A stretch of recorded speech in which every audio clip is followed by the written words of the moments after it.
ازاي ممكن نعمل 3 سلطات بأقل مجهود وباستخدام منتجات من امازون. وقت ما تجوعي افتحي التلاجة وطلعي واحدة وكليها بدون ما تلخبطي في اكلك، والتلاتة اوعدكم ألذ من بعض. اول حاجة انا هحضر الصوص لل3 سلطات اللي هعملهم. فهاخد الملح، فلفل، زيت زيتون، عصير ليمون، هضربهم كلهم مع بعض. هقسمهم على 3.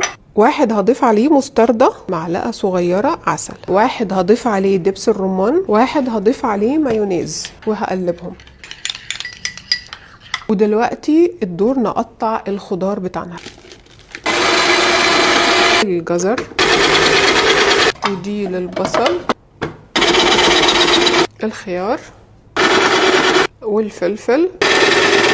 لحظة لحظة لحظة، أنا عارفة كلكم دلوقتي حالا عاوزين تعرفوا جبت الجهاز اللي قطعت بيه كل الخضار في ثواني بالطريقة المبهرة دي منين. الجهاز التحفة ده طلبته من تطبيق أمازون، وعشان أسهل عليكم تطلبوه عملت لكم متجر خاص. هحط لكم الرابط بتاعه، هتلاقوا فيه الجهاز وفيه كمان البرطمانات اللي طلبتها معاه. الجهاز بيقطع كل أنواع الخضار زي ما وريتكم، تقطيع محترف، سعره حلو قوي، وفرصة تستفيدوا من تخفيضات أمازون على كل المنتجات اللي بتحبوها في شهر نوفمبر، بما انه اكبر واهم خصومات وعروض السنه. سلطه المكرونه بالتونه.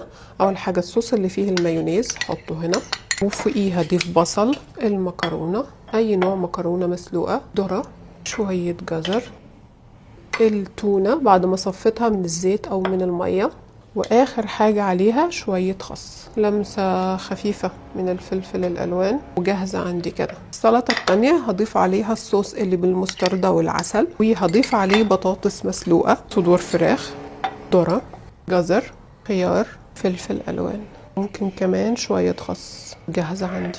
السلطة التالتة هضيف عليها الصوص اللي بدبس الرمان، هضيف عليه كينوا مسلوقة، رمان، خيار، كل بقايا البصل كمان هاخدها معاها بتبقى حلوة قوي، جزر، حبة خس محترمين. جاهزين عندك في التلاجة، اي وقت تكوني جعانة. ينفعوا كمان غدا وعشاء.